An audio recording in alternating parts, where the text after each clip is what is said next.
Hello friend, स्वागत है आपका आपके अपने चैनल के स्टडी क्लास में। फ्रेंड, आज की क्लास में मैं 21 अगस्त से 31 अगस्त 2023 तक का करंट अफेयर करवाने जा रही हूँ। आज की क्लास में हम शुरू करेंगे चंद्रयान 3 से। चंद्रयान 3 जो है यह चंद्रयान 2 का अनुवर्ती मिशन है। इसे LVM-3 द्वारा सतीश धवन अंतरिक्ष केंद्र सार श्रीहरिकोटा से लॉन्च किया गया है। इसके लैंडर का नाम विक्रम और रोवर का नाम प्रज्ञान रखा गया। यह मिशन सफल हुआ है। चंद्रयान 3 जो है यह सफल हुआ है। यह पहली बार है कि भारत ने चंद्रमा के दक्षिणी ध्रुव पर सफलतापूर्वक कोई अंतरिक्ष यान उतारा है। पीएम नरेंद्र मोदी ने घोषणा की है कि जिस स्थान पर विक्रम लैंडर और रोवर प्रज्ञान चंद्रमा की सतह पर उतरे थे, उसका नाम शिव शक्ति और शिव पॉइंट रखा जाएगा। लैंडर का शिव शक्ति हो जाएगा और प्रज्ञान जो है रोवर प्रज्ञान है, उसका नाम शिव शक्ति पॉइंट हो जाएगा। फिर है चंद्रमा पर एक और स्थान जहां चंद्रयान 2 लैंडर दुर्घटनाग्रस्त हुआ था, उसे तिरंगा पॉइंट के नाम से जाना जाएगा। चंद्रयान 2 के लैंडर जहां दुर्घटनाग्रस्त हुआ था, उसका नाम तिरंगा पॉइंट के नाम से जाना जाएगा। प्रज्ञान रोवर के लेजर प्रेरित बैकग्राउंड जो है स्पेक्ट्रोस्कोप ने पहली बार इन सीटू माप के माध्यम से दक्षिणी ध्रुव के पास चंद्र सतह में सल्फर की उपस्थिति की पुष्टि की है। इसरो जापानी अंतरिक्ष एजेंसी जेक्सा के सहयोग से एक और चंद्र मिशन की तैयारी कर रहा है। इसरो उपग्रह अंतरिक्ष यान और प्रक्षेपण वाहनों के विकास और प्रक्षेपण के लिए जिम्मेदार है। ल्यूपेक्स या लूनर पोलर एक्सप्लोरेशन नामक यह मिशन 2024 से 2025 के लिए निर्धारित है। इसरो ने वर्ष 1975 में अपना पहला उपग्रह आर्यभट्ट लॉन्च किया था। आर्यभट्ट कब लॉन्च किया गया था? तो 1975 में हो जाएगा। इसने 2008 में अपना पहला चंद्रयान 2 लॉन्च किया था। इसने 2013 में अपना पहला मंगलयान लॉन्च किया था। इसरो की स्थापना जो है 1969 में हुई थी और इसका मुख्यालय बेंगलुरु कर्नाटक में है। सतीश धवन अंतरिक्ष केंद्र की स्थापना 1971 में हुई थी। इसे मूल रूप से श्रीहरिकोटा रेंज सार कहा जाता है। 2002 में इसका नाम इसरो के पूर्व अध्यक्ष सतीश धवन के नाम पे रखा गया। SDSC के 2 लॉन्च पैड हैं, सार और फर्स्ट लॉन्च पैड है FLP। आगे है विश्व एथलेटिक चैंपियनशिप 2023। नीरज चोपड़ा पुरुष की भाला फेंक स्पर्धा में स्वर्ण पदक जीतकर इतिहास रच दिए। वह यह उपलब्धि हासिल करने वाले पहले भारतीय एथलीट बने हैं। भाला फेंकी गई जो दूरी है उसका है 88.17 मीटर। भारतीय एथलीट पारुल चौधरी 3000 मीटर स्टीपलेंज में राष्ट्रीय रिकॉर्ड तोड़कर 11वें स्थान पर रही और पेरिस ओलंपिक 2024 की क्वालिफाई किया। 2024 का जो पेरिस ओलंपिक था उसे पारुल चौधरी ने क्वालिफाई किया। रजत पदक जीता और पाकिस्तान के अरशद नदीम ने। रजत पदक जीता किसने? पाकिस्तान के अरशद नदीम ने। टूर्नामेंट आयोजन कहाँ था? तो यह बुडापेस्ट हंगरी में हुआ था। ओलंपिक 2024 का जो टूर्नामेंट हुआ यह कहाँ हुआ था? तो बुडापेस्ट हंगरी में हुआ था। एथलेटिक्स में पहली विश्व चैंपियनशिप 1983 में हेलसिंकी फिनलैंड में आयोजित की गई थी। विश्व चैंपियनशिप में सबसे सफल एथलीट जमैका के उसेन बोल्ट हैं, जिन्होंने 14 स्वर्ण पदक जीते हैं। भारत का 54वां बाघ अभ्यारण्य अब देखते हैं। यह स्थान करौली राजस्थान में रणथंभौर, सरिस्का, मुकुंदरा हिल्स और रामगढ़ विषधारी के बाद यह राजस्थान का 5वां बाघ अभ्यारण्य बन गया। 5वां बाघ अभ्यारण्य कौन हो गया? करौली। फिर राजस्थान में बाघों की संख्या 2006 में 32 से बढ़कर 2022 में 88 हो गई है। मध्य प्रदेश देश में बाघों की सर्वाधिक संख्या 785 है। भारत में पहला बाघ अभ्यारण्य 1973 में स्थापित किया गया था और इसे प्रोजेक्ट टाइगर नाम दिया गया था। भारत का पहला बाघ अभ्यारण्य बांदीपुर राष्ट्रीय उद्यान कर्नाटक में स्थित है। अब देखेंगे राष्ट्रीय में है कि भारत की नई कार मूल्यांकन कार्यक्रम। यह एक कार्यक्रम है जिसे बाजार में उपलब्ध मोटर वाहनों की दुर्घटना सुरक्षा का तुलनात्मक मूल्यांकन करने के लिए उपकरण प्रदान करने के लिए डिजाइन किया गया है। नितिन गडकरी द्वारा लॉन्च किया गया है। वाहन सुरक्षा मानकों के परीक्षण के लिए कार्यक्रम शुरू करने वाला पहला देश संयुक्त अमेरिका था। एनसीएपी लागू होगा। सकल वाहन बजट 3.5 टन से कम है। बी में है कि देश में निर्मित या आयातित है। सी में है ऑटोमोटिव उद्योग मानक AIS 197 के अनुसार है। डी है ड्राइवर के सीट के अलावा 8 से अधिक सीट नहीं है। दूसरा है 2022-23 में नए निवेश के मामले में भारत के शीर्ष 5 राज्य। रिपोर्ट RBI के द्वारा जारी है। शीर्ष राज्य है उत्तर प्रदेश, इसके बाद गुजरात, उड़ीसा, महाराष्ट्र और कर्नाटक है। 241 मिलियन से अधिक लोगों की आबादी के साथ उत्तर प्रदेश भारत का सबसे अधिक आबादी वाला राज्य है। 241 मिलियन लोग हैं उत्तर प्रदेश में। आगे है कुंभ मेला एक प्रमुख हिंदू तीर्थ यात्रा है जो हर 3 साल में उत्तर प्रदेश में आयोजित किया जाता है। यूपी के राज्यपाल आनंदीबेन पटेल, राजधानी लखनऊ है। यूपी के राज्यपाल आनंदीबेन पटेल हो जाएगा और यूपी का राजधानी लखनऊ हो जाएगा। तीसरा है पहला स्वदेशी ई ट्रैक्टर। पहला स्वदेशी ई ट्रैक्टर जो है यह लॉन्च किया गया केंद्रीय विज्ञान एवं प्रौद्योगिकी मंत्री जितेंद्र सिंह के द्वारा। इसे central mechanical engineer research institute द्वारा विकसित किया गया है। मेरिट के साथ भारत का पहला सह branded hotel credit card. HDFC bank ने Marriott Bonvoy HDFC bank credit card अनावरण करने के लिए मेरियट बॉनबॉय के साथ साझेदारी किया है। HDFC ने बॉनबॉय के साथ साझेदारी की है। HDFC बैंक भारत में निजी क्षेत्र का सबसे बड़ा बैंक है। HDFC की स्थापना जो है 1994 में हाउसिंग डेवलपमेंट फाइनेंस कॉरपोरेशन द्वारा किया गया है। HDFC का मुख्यालय मुंबई, महाराष्ट्र में हो जाएगा। नेक्स्ट देखेंगे मुख्यमंत्री सीखो कमाओ योजना। मुख्यमंत्री सीखो कमाओ योजना यह मध्य प्रदेश सरकार द्वारा लॉन्च किया गया है। यह योजना 18 से 29 वर्ष के समूह युवाओं के लिए नौकरी प्रशिक्षण प्रदान करती है। इन्हें स्टाइपेंड के तौर पर 8 से 10 हजार रुपये भी मिलेंगे। मध्य प्रदेश सरकार शिवराज सिंह चौहान है। मध्य प्रदेश के मुख्यमंत्री शिवराज सिंह चौहान हो जाएंगे। आगे देखेंगे गुवाहाटी हवाई अड्डा पूर्वोत्तर में डीजी यात्रा सुविधा पाने वाला पहला हवाई अड्डा बन गया। भारत का पहला हवाई अड्डा जिसने डीजी यात्रा सुविधा प्राप्त किया है यह कौन सा है तो गुवाहाटी हवाई अड्डा हो जाएगा।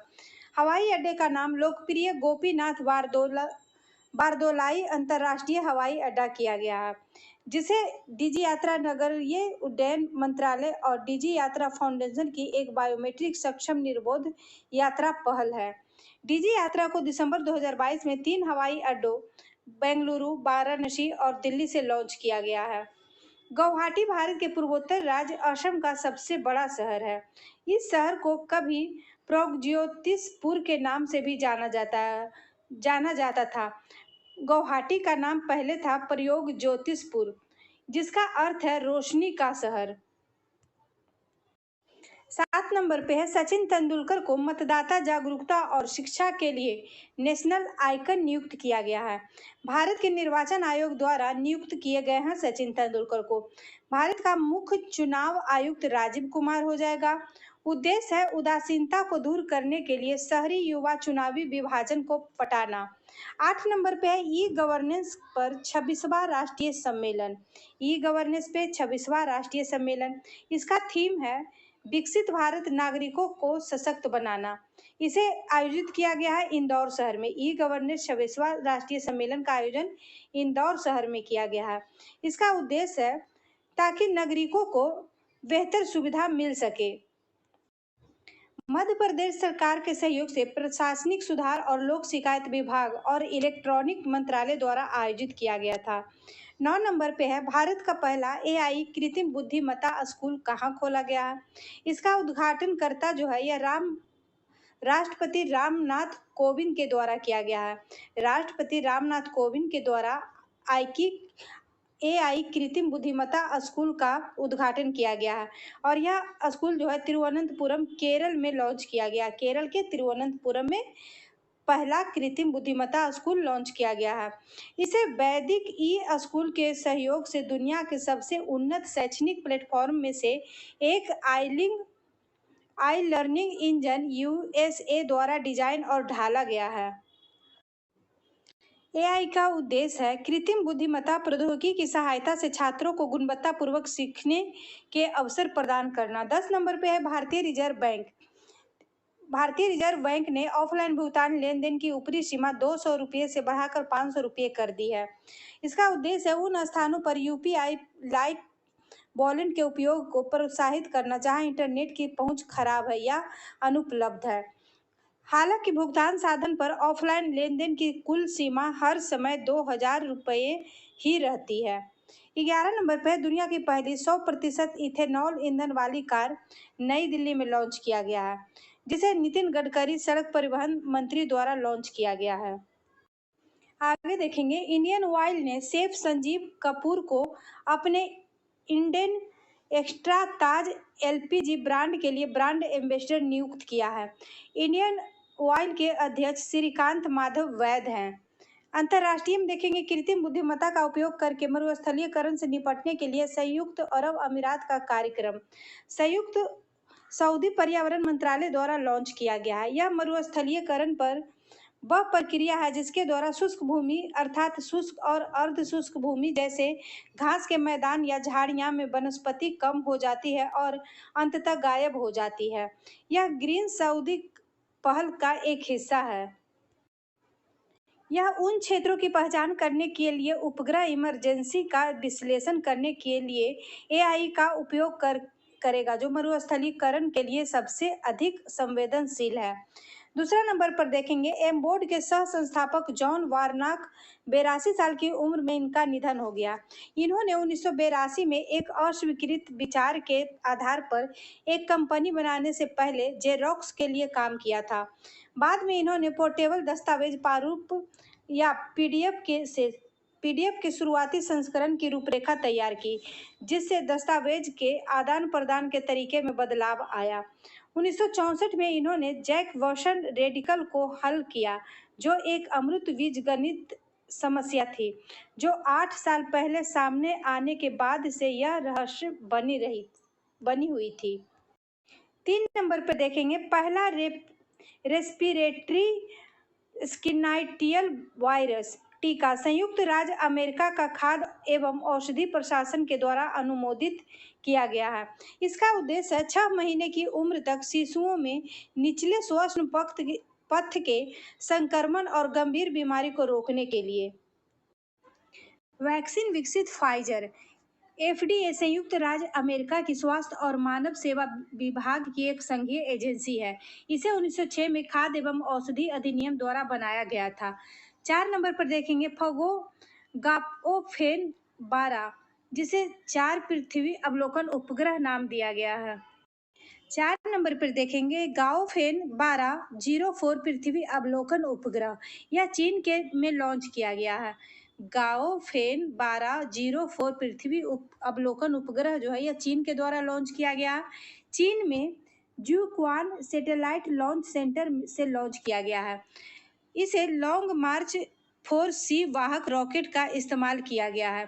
यह प्रक्षेपण लॉन्ग मार्च श्रृंखला के वाहक रॉकेट के 484वें उड़ान मिशन का प्रतीक है।